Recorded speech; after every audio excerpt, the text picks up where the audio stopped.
Hirit Good Vibes naman po tayo. Ang una nating video, Good Vibes na Kilig Vibes pa. Uy! Yan ang trending video ng mga estudyante ng Presbitero High School sa Pagpigkawayan, Cotabato. Ang masayang intermission number na uwi sa sweet na titigan.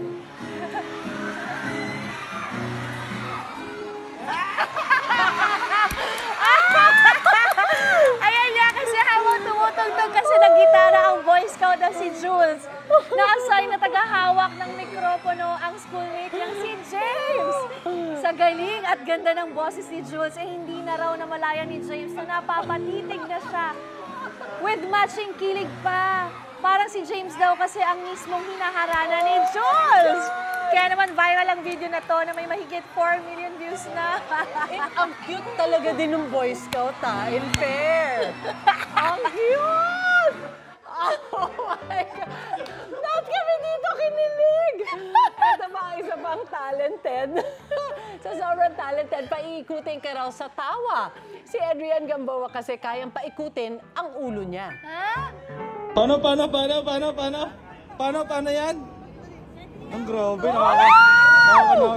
Talikod shot ang peg ni Adrian habang nagpipicture taking kasama ang mga kaibigan. Oh my gosh!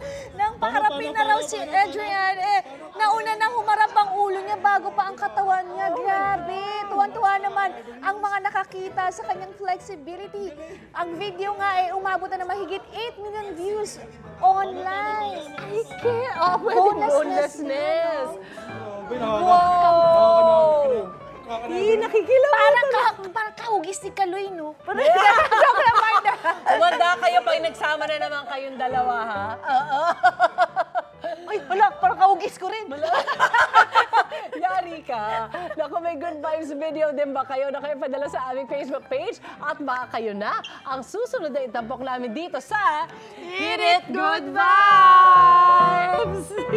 Grabe. Ay, parang kabaan nga talaga ako, ate. Parang magkaiba tayo. Iba. Wait! Wait lang! Huwag mo muna i-close. Mag-subscribe ka na muna sa GMA Public Affairs YouTube channel para lagi kang una sa mga latest kwento at balita. I-follow mo na rin ang official social media pages ng Unang Hirit. Thank you. O sige na,